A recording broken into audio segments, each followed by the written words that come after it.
Welcome back mga ropa, kwentuhan muna tayo. Pag-usapan natin ang napakagandang game na kupunan ng Los Angeles Lakers at ito ay kontra sa kupunan ng Golden State Warriors. Napakagandang matchup nga to mga ropa sa pagitan ng dalawang legendary players si LeBron James at syempre si Stephen Curry. At dito sa game na to mga ropa, mayroong pagkakataon na nagharap at nagbantayan to dalawang players na to. Take note mga ropa, pangalawang beses na to na paghaharap ng kupunan ng Golden State Warriors at ng kupunan ng Los Angeles Lakers ngayong season. Noong unang pagharap nila mga ropa, dikitan lang ang laban pero sa uli, nakamit ng kupunan ni LeBron ang panalo or sa kupunan ni Stephen Curry. Ngayon mga ropa, dito sa game na to, revenge time sana to para sa kupunan ni Stephen Curry na Golden State Warriors. Yun nga lang mga ropa, ang panalo ay napasa kamay pa rin ng kupunan ng Los Angeles Lakers at syempre pinangunahan niya ni LeBron James. Pustahan mga ropa, makukuna naman sa asaran dyan ang mga fans sa kupunan ng Los Angeles Lakers at ni LeBron James. Aasarin na naman nila ang mga fans sa kupunan ng Golden State Warriors at ng fans si Stephen Curry. Asahan ko na sa comment section yan mga ropa, mamaya babasahin ko yung mga comment nyo pag na-upload ko na tong video. Ngayon mga ropa, isa-isahin at himay-himayin muna natin ang ginamit na diskarte dito ng dalawang kupunan at syempre ng Los Angeles Lakers na nanalo dito sa game na to. Ito ang game analysis at breakdown Los Angeles Lakers versus kupunan ng Golden State Warriors.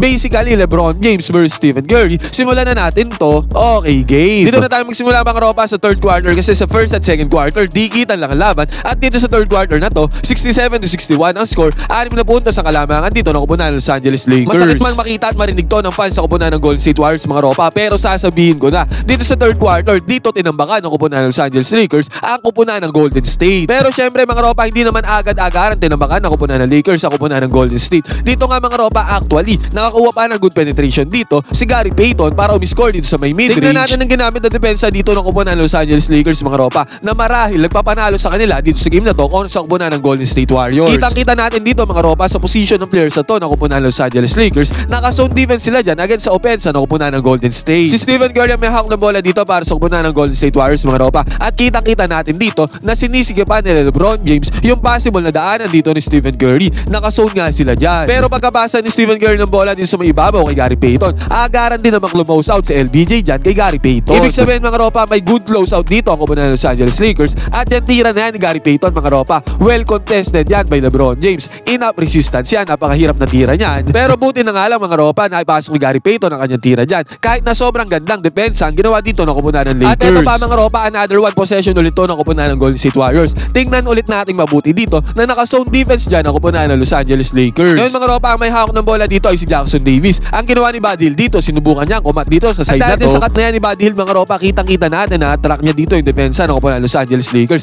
Kasi nga naka-zone defense sila dyan. Dahil naman sa zone defense yan ng kupunan ng Los Angeles Lakers mga ropa, na breakdown naman yan ng Golden State Warriors dito sa pagkakataon na to. Isa lang ang ibig sabihin dito mga ropa, kahit maigpit ang depensa ng zone defense ng Lakers, nabubutasan pa rin to ng kupunan ng Golden State. At sa pagkakataon nga na to mga ropa, si Andrew Wiggins na na-open dito sa may 3-pointer dahil nga sa depensang zone defense sa kupunan ng Lakers. Yun nga lang mga ropa ang problema, kahit nabe-breakdown naman ang kupunan ng Golden State Warriors, yung depensa ng Lakers nagmimintes sa mga open na tira katulad nito ni Andrew Wiggins. Nagtala ang Golden State Warriors ng 41 out of 89 field goals, 46.1%. Kung tutusin mababa yan mga ropa. Kumpara sa 47 out of 86 sa kupunan ng Los Angeles Lakers mga ropa, 54.7% yun. Ibig sabihin lang nito mga ropa, good defense ang ginawa ng Lakers sa kanila para magmintes sila ng sobrang daming tira, 41 out of 89 nga. At the same time mga ropa, yung open shots sila kung pinanood nyo yung buong game dito, maraming open shots ang pinakawalan dito ng kupunan ng Golden State Warriors pero puro mintes ang kanilang tira. At ang isa pa sa pinakamagandang ginawa dito ng kupunan ng Los Angeles Lakers mga ropa, kada mag-turnover ang kupunan ng Golden State Warriors, kinakapitalize kaagad nila to. Turnover nga dito ang kupunan ng Golden State mga ropa, doon sa kabilang banda. Ang nanguna ay si LeBron James at ang bumabantay nga sa kanya dito ay si Stephen Curry. Pero ang ginawa lang ni LeBron James dito mga ropa ay dinaanan ng depensa ni Stephen Curry.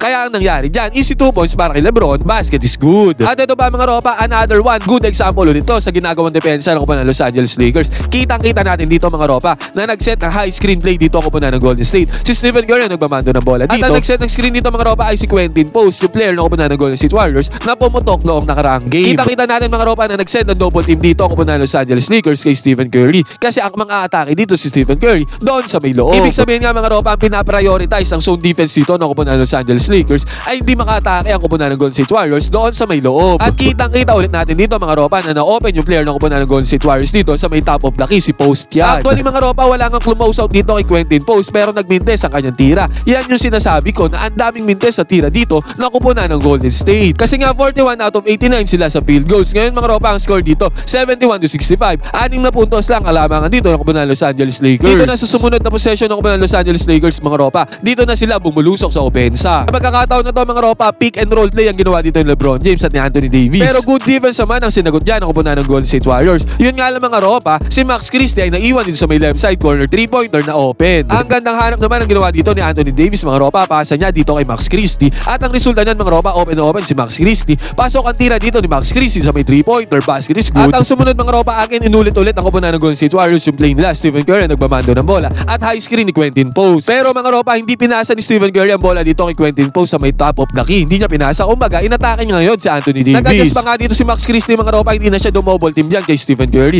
Kaya ang ginawa ni Stephen Curry dito, inatake niya na ang depensa ni AD. Pero good defense ang nilaro dito ni AD mga ropa, kaya well contested shot yan kay Stephen Curry. Baldog ang tira dito ni Stephen Curry, mintes. Kung usapang depensa naman tayo ng kupunan ng Golden State Warriors mga ropa, naka-zone defense din sila dito against sa kupunan ng Lakers. At tong zone defense naman na to na ginagawa ng kupunan ng Golden State Warriors, at the same time pareho na ginagawa nila sa kupunan ng Lakers, good penetration din sa depensa. At usually mga ropa, sa open 3-pointer nagre-resulta yung mga zone defense na yan. At dito nga mga ropa, another open 3-pointer ang nahanap nila dito si Max Christie. Again mga ropa, back-to-back 3-pointers ang pinakawalan dito ni Max Christie. Basket is good ang long range bomb. At dahil nga sa dalawang magkasunod na 3-pointers ni Max Christie mga ropa, 77-65 na ang score. Double digits agad ang naging hawak ng kalamangan dito na kupunan ng Lakers sa isang iglap lang. Dito nga din pala sa game na to mga ropa, 11 turnovers ang tilala dito na kupunan ng Golden State Warriors. Samantalang sa Lakers ay 12 turnovers. Halos match lang sila sa stat na yan. 77-65 nga ang score mga ropa, at dito nakabawi naman si Andrew Wiggins kahit papano sa kanyang mid-range jumper. Yun nga lang mga ropa, sa senaryo na to, inalagaan na nila LeBron James ang kanilang hawak ng kalamangan.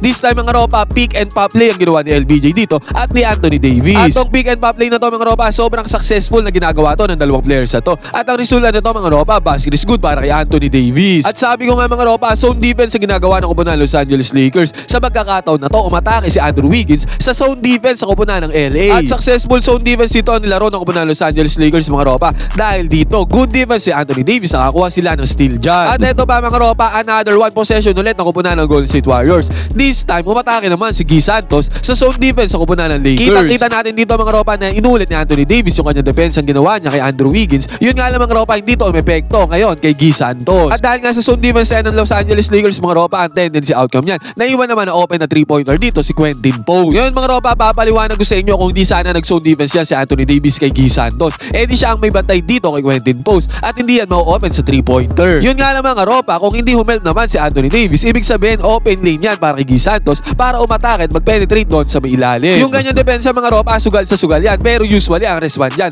meron sana kung close out dito kay Quentin Post. Pero sa pagkakataon nga na to mga ropa, sa possession na to ng Golden State, walang close out kay Quentin Post. Kaya ang resulta na to mga ropa, basket is good naman yan para sa kupunan ng Golden State. At sunundan pa ng another 3-pointer ng kupunan ng Golden State Warriors mga ropa. This time si Brandon Podziemski ang nakapukol din sa may left side corner 3-pointer. Basket is good para kay Brandon Podziemski. At dahil mga ropa, ang score 81-73, 8 points na lang ang kalamangan dito ng kupunan ng Lakers. Yun nga lang mga ropa, sa bawat puntos dito ng kupunan ng Golden State Warriors, lagi nang may sagot dyan ng kupunan ng LA. Sabi ko nga mga ropa, zone defense dito nilalaro ng kupunan ng Golden State Warriors mga ropa. Binarahan nila dyan si Anthony Davis doon sa may paint. Pero kitang-kita naman natin mga ropa na dahil dyan sa kumpulan na yan sa zone defense yan ng kupunan ng Golden State Warriors, open dito si Dalton Gannett sa may left side corner 3-pointer. Good close out naman ang laro dito ng kupunan ng Golden State Warriors mga ropa. Yan yung sinasabi kong close out dapat sa mga 3-pointer. Pero dahil enough space yan para kay Dalton Gannett mga ropa, pinukol niya ang 3-pointer na yan. Pero still mga ropa, ang mahalaga kung close out, tumahabol dyan sa may 3-pointer. Kahit anong kalabasan, basta ang mahalaga naka-close out. Pero dito nga mga ropa, kinalabasan ay 3-pointer ni Dalton Gannett, basket is good. At isang example pa dito mga ropa, si Gabe Vincent nagmamando ng bola dito para sa kupunan ng Los Angeles Lakers.